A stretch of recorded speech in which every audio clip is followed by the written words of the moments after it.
Hi guys, hello, ನಮಸ್ಕಾರ ಎಲ್ರಿಗೂ. ಎಲ್ಲರೂ ಹೇಗಿದ್ದೀರಾ?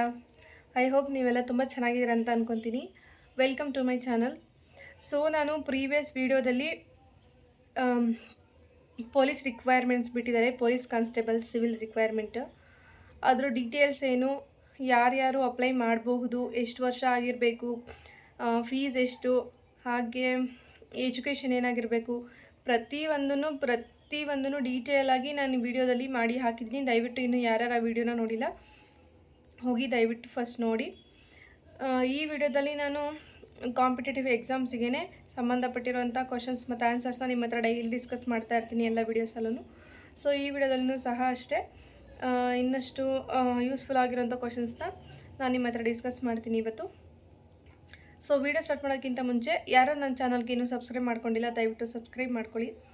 ಇನ್ನು ಯಾರು ಇವತ್ತಿನೂ ನನ್ನ ಚಾನಲ್ಗೆ ಓಪನ್ ಮಾಡಿ ವಿಡಿಯೋ ನೋಡ್ತಾ ಇದ್ದೀರಾ ಅವರು ದಯವಿಟ್ಟು ಸಬ್ಸ್ಕ್ರೈಬ್ ಮಾಡ್ಕೊಳ್ಳಿ. ಇನ್ನು ಕೆಲವರು ಯಾರು ಸಬ್ಸ್ಕ್ರೈಬ್ ಮಾಡ್ಕೊಳ್ಳದೆ ವಿಡಿಯೋ ನೋಡ್ತಾ ಇದ್ದೀರಾ ಡೈಲಿ ದಯವಿಟ್ಟು ಸಬ್ಸ್ಕ್ರೈಬ್ ಮಾಡ್ಕೊಳ್ಳಿ, ಲೈಕ್ ಮಾಡಿ, ಶೇರ್ ಮಾಡಿ, ಕಮೆಂಟ್ ಮಾಡಿ. ಸೊ ಇವತ್ತಿನ ವೀಡಿಯೋನ ಸ್ಟಾರ್ಟ್ ಮಾಡೋಣ. ಯಾರ್ಯಾರು ಪ್ರೀವಿಯಸ್ ವೀಡಿಯೋನ ನೋಡಿಲ್ಲ ದಯವಿಟ್ಟು ಹೋಗಿ ನೋಡ್ಕೊಂಡು ಬನ್ನಿ, ಅದರಲ್ಲಿ ಡೀಟೇಲಾಗಿ ಎಲ್ಲ ವೀಡಿಯೋ ಮಾಡಿಬಿಟ್ಟು ಹಾಕಿದ್ದೀನಿ. ಸೊ ನೋಡ್ಕೊಂಡು ಬನ್ನಿ. ಸೊ ಇವತ್ತಿನ ವೀಡಿಯೋನ ಸ್ಟಾರ್ಟ್ ಮಾಡೋಣ. So let start. ಈ ವಿಡಿಯೋದಲ್ಲಿ ಕಂಟೆಂಟ್ ಏನಿದೆ, ಕ್ವಶನ್ಸ್ ಏನಿದೆ ಎಲ್ಲನೂ ನಿಮಗೆ ಅರ್ಥ ಆಗಬೇಕು ಅಂತ ಅಂದರೆ ವೀಡಿಯೋನ ಸ್ಕಿಪ್ ಮಾಡದೆ ದಯವಿಟ್ಟು ಕೊನೆವರೆಗೂ ನೋಡಿ. ಆವಾಗ ಮಾತ್ರ ನಿಮಗೆ ಎಲ್ಲನೂ ಕ್ಲಿಯರಾಗಿ ಅರ್ಥ ಆಗುತ್ತೆ. ಸೊ ನಾನು ಪ್ರತಿಯೊಂದು ಕ್ವಶನ್ ಪ್ರತಿಯೊಂದು ಆನ್ಸರೂ ಇದಕ್ಕೆ ಹಿಂಗೆ ಅಂತಲೇ ಹೇಳಿರ್ತೀನಿ. ಸೊ ಅದೆಲ್ಲ ನಿಮಗೆ ಅರ್ಥ ಆಗಬೇಕು ಅಂತಂದರೆ ದಯವಿಟ್ಟು ವೀಡಿಯೋನ ಸ್ಕಿಪ್ ಮಾಡದೆ ಕೊನೆವರೆಗೂ ನೋಡಿ. ಹಾಗೆ ಪ್ರೀವಿಯಸ್ ವೀಡಿಯೋಗಳಲ್ಲಿ ನಾನು ನಿಮಗೆ ಕಮೆಂಟ್ ಮಾಡಿ ಅಂತ ಕೊಟ್ಟಿರೋ ಕ್ವಶನ್ಸಿಗೆ ನಿಮಗೆ ಆನ್ಸರ್ ಗೊತ್ತಾಗಿಲ್ಲ ಅಂತಂದರೆ ಕಮೆಂಟ್ ಮಾಡಿ, ನಾನು ನೆಕ್ಸ್ಟ್ ವೀಡಿಯೋ ಮಾಡುವಾಗ ಅದಕ್ಕೆ ಆನ್ಸರನ್ನೆಲ್ಲ ಹೇಳ್ತೀನಿ. ಸೊ ಇವಾಗ ಇವತ್ತಿನ ವೀಡಿಯೋನ ಸ್ಟಾರ್ಟ್ ಮಾಡೋಣ. So let start guys. ಮೊದಲನೇ ಪ್ರಶ್ನೆ, ಮಹಡ್ ಸತ್ಯಾಗ್ರಹದ ನೇತೃತ್ವ ವಹಿಸಿದವರು ಯಾರು? ಮೊದಲನೇ ಪ್ರಶ್ನೆ, ಮಹಡ್ ಸತ್ಯಾಗ್ರಹದ ನೇತೃತ್ವ ವಹಿಸಿದವರು ಯಾರು?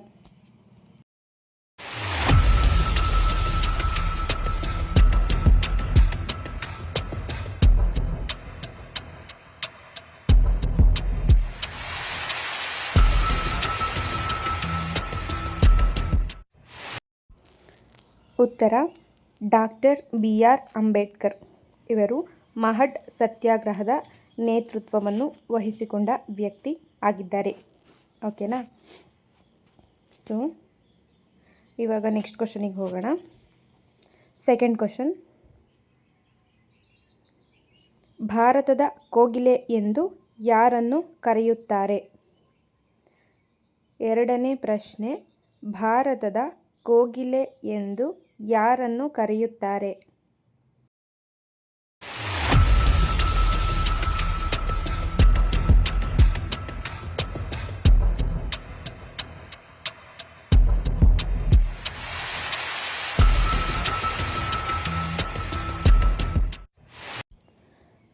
ಉತ್ತರ ಸರೋಜಿನಿ ನಾಯ್ಡು. ಭಾರತದ ಕೋಗಿಲೆ ಎಂದು ಸರೋಜಿನಿ ನಾಯ್ಡು ಅವರನ್ನು ಗುರುತಿಸುತ್ತಾರೆ ಅಥವಾ ಗುರುತಿಸಲಾಗಿದೆ. ಓಕೆನಾ? ಸೊ ಇವಾಗ ನೆಕ್ಸ್ಟ್ ಕ್ವಶನಿಗೆ ಹೋಗೋಣ. ಥರ್ಡ್ ಕ್ವಶನ್, ಯಾರನ್ನು ಹಸಿರು ಕ್ರಾಂತಿಯ ಪಿತಾಮಹ ಎಂದು ಕರೆಯುತ್ತಾರೆ? ಮೂರನೇ ಪ್ರಶ್ನೆ, ಯಾರನ್ನು ಹಸಿರು ಕ್ರಾಂತಿಯ ಪಿತಾಮಹ ಎಂದು ಕರೆಯುತ್ತಾರೆ?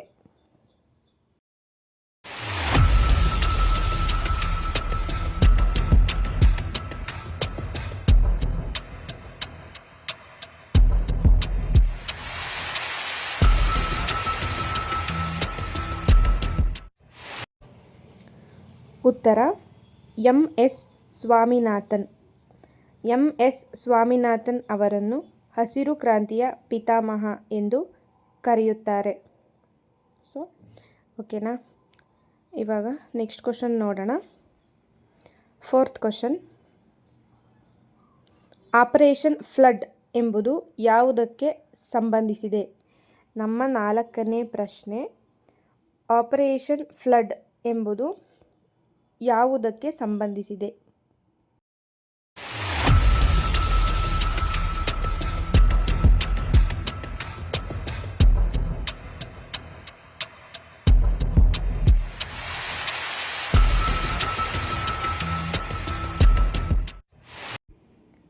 ಉತ್ತರ ಹಾಲು ಉತ್ಪಾದನೆಗೆ ಸಂಬಂಧಿಸಿದೆ. ಆಪರೇಷನ್ ಫ್ಲಡ್ ಎಂಬುದು ಹಾಲು ಉತ್ಪಾದನೆಗೆ ಸಂಬಂಧಪಟ್ಟಂಥ ಒಂದು ಕಾರ್ಯ ಆಗಿದೆ. ಓಕೆನಾ. ಸೊ ಇವಾಗ ನೆಕ್ಸ್ಟ್ ಕ್ವಶನ್ ನೋಡೋಣ. 5th question. ನೀಲಿ ಕ್ರಾಂತಿ ಯಾವ ಪದಾರ್ಥದ ಉತ್ಪಾದನೆಗೆ ಸೂಚಿಸುತ್ತದೆ? 5ನೇ ಪ್ರಶ್ನೆ. ನೀಲಿ ಕ್ರಾಂತಿ ಎಂಬುದು ಯಾವ ಪದಾರ್ಥದ ಉತ್ಪಾದನೆ ಬಗ್ಗೆ ಸೂಚಿಸುತ್ತದೆ?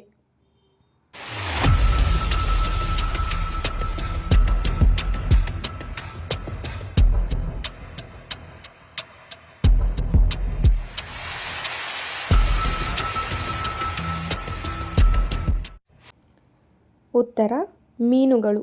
ನೀಲಿ ಕ್ರಾಂತಿ ಎಂಬುದು ಮೀನುಗಳ ಉತ್ಪಾದನೆಗೆ ಸಂಬಂಧಪಟ್ಟಂಥ ಒಂದು ವಿಧಾನ ಆಗಿದೆ. ಓಕೆನಾ. ಸೊ ಇವಾಗ ನೆಕ್ಸ್ಟ್ ಕ್ವಶನ್ ನೋಡೋಣ ಏನಂತ. 6th question.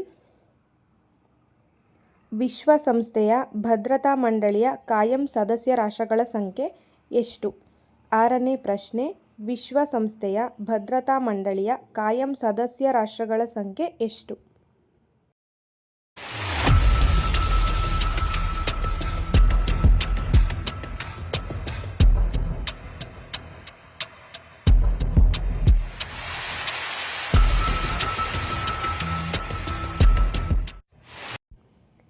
ಉತ್ತರ 5.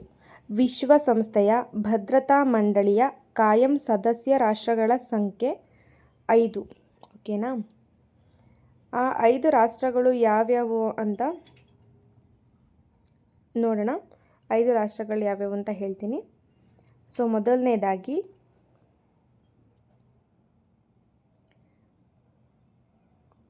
ಐದು ರಾಷ್ಟ್ರಗಳು ಯಾವುವು? ಮೊದಲನೇದಾಗಿ ಅಮೇರಿಕಾ, ಯುನೈಟೆಡ್ ಸ್ಟೇಟ್. ಎರಡನೇದು ಬ್ರಿಟನ್, ಯುನೈಟೆಡ್ ಕಿಂಗ್ಡಮ್. ಮೂರನೇದು ಫ್ರಾನ್ಸ್.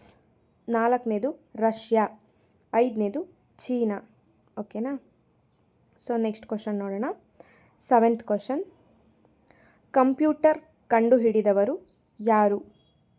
ನಮ್ಮ 7ನೇ ಪ್ರಶ್ನೆ. ಕಂಪ್ಯೂಟರ್ ಅನ್ನು ಕಂಡುಹಿಡಿದವರು ಯಾರಾಗಿದ್ದಾರೆ?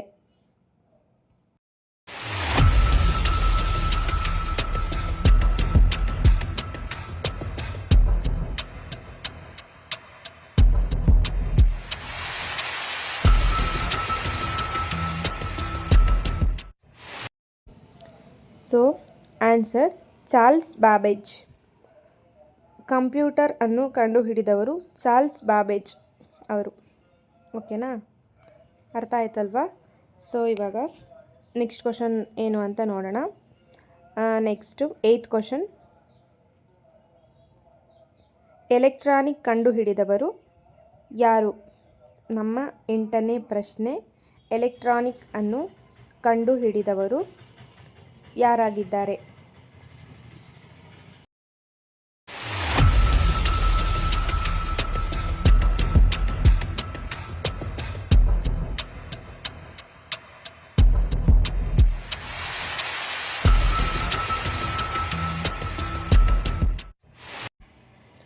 ಉತ್ತರ ಅಲನ್ ಟ್ಯೂರಿಂಗ್. ಅಲನ್ ಟ್ಯೂರಿಂಗ್ ಎಂಬುವವರು ಎಲೆಕ್ಟ್ರಾನಿಕ್ ಅನ್ನು ಕಂಡುಹಿಡಿದ ವಿಜ್ಞಾನಿ ಆಗಿದ್ದಾರೆ. ಓಕೆನಾ. ಸೊ ಇವಾಗ ನೆಕ್ಸ್ಟ್ ಕ್ವಶನ್ ಏನು ಅಂತ ನೋಡೋಣ. Next question 9th question. ಡೈನಮೋವನ್ನು ಕಂಡುಹಿಡಿದವರು ಯಾರು? 9ನೇ ಪ್ರಶ್ನೆ. ಡೈನಮೋವನ್ನು ಕಂಡುಹಿಡಿದವರು ಯಾರು?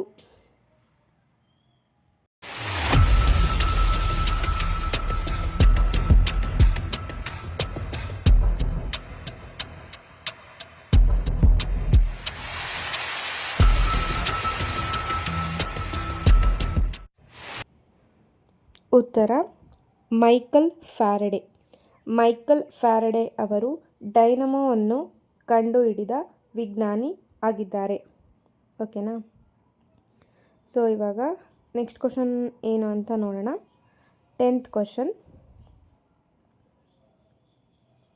ಕರ್ನಾಟಕದ ಮೊದಲ ಮುಖ್ಯಮಂತ್ರಿ ಯಾರಾಗಿದ್ದರು? ನಮ್ಮ 10ನೇ ಪ್ರಶ್ನೆ, ಕರ್ನಾಟಕದ ಮೊದಲ ಮುಖ್ಯಮಂತ್ರಿ ಯಾರಾಗಿದ್ದರು? ಗೈಸ್, ಇದಕ್ಕೆ ನಿಮಗೆ ಗೊತ್ತಿದ್ರೆ ಕಮೆಂಟ್ ಮಾಡಿ.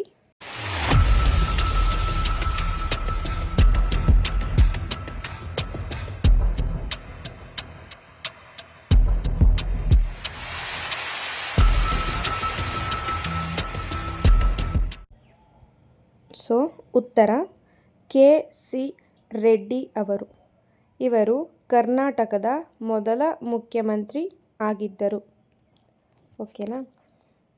ಸೊ ಇವ್ರದ್ದು ಫುಲ್ಲು ಹೆಸರು ಏನು ಅಂತ ನೋಡೋಣ.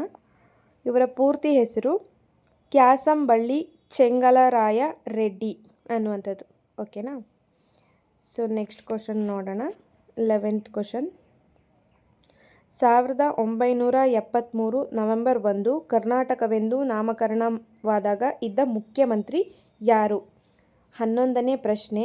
1973 ನವೆಂಬರ್ 1 ಕರ್ನಾಟಕವೆಂದು ನಾಮಕರಣವಾದಾಗ ಇದ್ದ ಮುಖ್ಯಮಂತ್ರಿ ಯಾರು?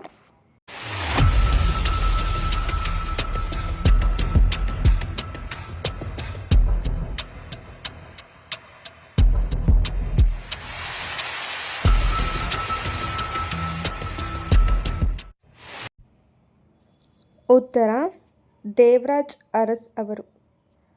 ಸೊ ಕರ್ನಾಟಕ ಎಂದು ನಾಮಕರಣ ಆದಾಗ, ನಮ್ಮ ಕರ್ನಾಟಕ ರಾಜ್ಯ ಕರ್ನಾಟಕ ಎಂದು ನಾಮಕರಣ ಆದಾಗ ಇದ್ದಂತಹ ಮುಖ್ಯಮಂತ್ರಿ ದೇವರಾಜ್ ಅರಸ್ ಅವರು. ಓಕೆನಾ? ಸೊ ನೆಕ್ಸ್ಟ್ ಕ್ವಶನ್ಗೆ ಹೋಗೋಣ. 12th question. ವಿದ್ಯಾವರ್ಧಕ ಸಂಘ ಸ್ಥಾಪನೆಯಾದ ವರ್ಷ ಯಾವುದು? 12ನೇ ಪ್ರಶ್ನೆ. ವಿದ್ಯಾವರ್ಧಕ ಎಂಬ ಸಂಘವು ಸ್ಥಾಪನೆಯಾದ ವರ್ಷ ಯಾವುದು?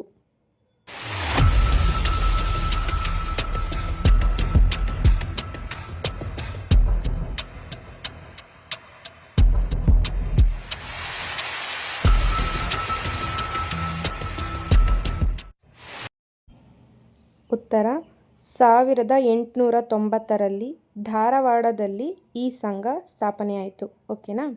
ವಿದ್ಯಾವರ್ಧಕ ಎಂಬ ಸಂಘವು 1890ರಲ್ಲಿ ಧಾರವಾಡದಲ್ಲಿ ಸ್ಥಾಪನೆಯಾಯಿತು. ಓಕೆನಾ? ಸೊ ನೆಕ್ಸ್ಟ್ ಕ್ವಶನಿಗೆ ಹೋಗೋಣ. 13th question. ಕನ್ನಡ ಸಾಹಿತ್ಯ ಪರಿಷತ್ ಸ್ಥಾಪನೆಯಾದ ವರ್ಷ ಯಾವುದು? 13ನೇ ಪ್ರಶ್ನೆ. ನಮ್ಮ ಕನ್ನಡ ಸಾಹಿತ್ಯ ಪರಿಷತ್ ಸ್ಥಾಪನೆಯಾದ ವರ್ಷ ಯಾವುದು?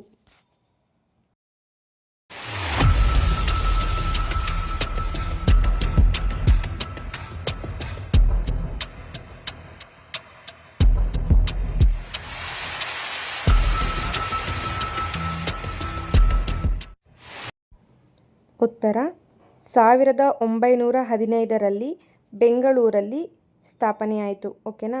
ನಮ್ಮ ಕನ್ನಡ ಸಾಹಿತ್ಯ ಪರಿಷತ್ 1915ರಲ್ಲಿ ಬೆಂಗಳೂರಿನಲ್ಲಿ ಸ್ಥಾಪನೆಯಾಯಿತು. ಓಕೆನಾ? ಸೊ ಇವಾಗ ನೆಕ್ಸ್ಟ್ ಕ್ವಶನ್ ನೋಡೋಣ ಏನಂತ. 14th question. ವಿಸ್ತೀರ್ಣದಲ್ಲಿ ಕರ್ನಾಟಕದ ಅತಿ ದೊಡ್ಡ ಜಿಲ್ಲೆ ಯಾವುದು? 14ನೇ ಪ್ರಶ್ನೆ. ವಿಸ್ತೀರ್ಣದಲ್ಲಿ ಕರ್ನಾಟಕದ ಅತಿ ದೊಡ್ಡ ಜಿಲ್ಲೆ ಯಾವುದು?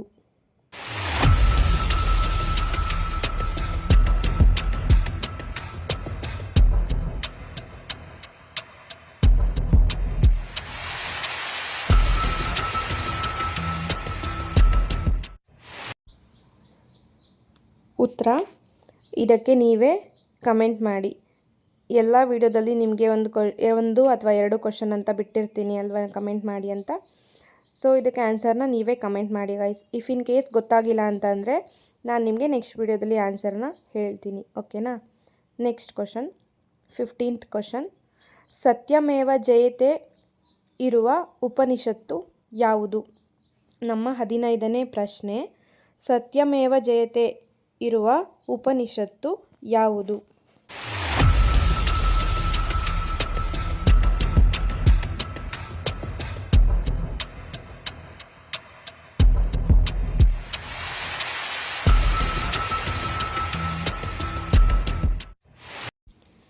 ಉತ್ತರ ಮಂಡುಕ ಎಂಬುವಂತಹ ಉಪನಿಷತ್. ಓಕೆನಾ. ಸತ್ಯಮೇವ ಜಯತೆ ಇರುವಂಥ ಉಪನಿಷತ್ ಯಾವುದು ಅಂದರೆ ಮಂಡುಕ ಎಂಬುವಂಥ ಉಪನಿಷತ್. ಓಕೆನಾ.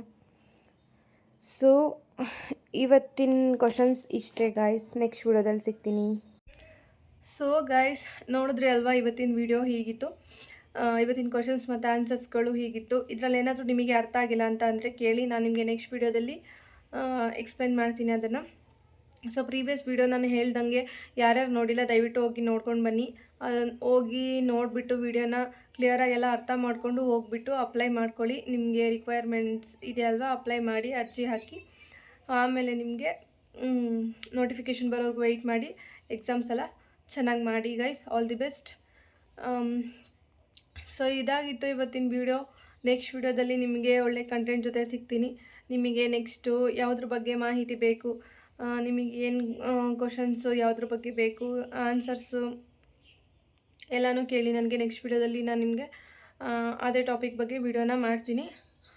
So okay guys, thank you for watching. ಇವತ್ತಿಗೆ ಕ್ವಶನ್ಸ್ ಮತ್ತು ಆನ್ಸರ್ಸ್ ಇಷ್ಟ ಆಗಿತ್ತು. ಸೊ ನಾನು ವಿಡಿಯೋನ ಎಂಡ್ ಮಾಡ್ತಾಯಿದ್ದೀನಿ. ನೆಕ್ಸ್ಟ್ ವಿಡಿಯೋದಲ್ಲಿ ಒಳ್ಳೆ ಕಂಟೆಂಟ್ ಜೊತೆ ಸಿಗ್ತೀನಿ. So thank you for watching guys. ದಯವಿಟ್ಟು ಇನ್ನೂ ಯಾರು ಸಬ್ಸ್ಕ್ರೈಬ್ ಮಾಡ್ಕೊಂಡಿಲ್ಲ ಸಬ್ಸ್ಕ್ರೈಬ್ ಮಾಡ್ಕೊಳ್ಳಿ. So thank you guys, thank you for watching. Bye bye, take care.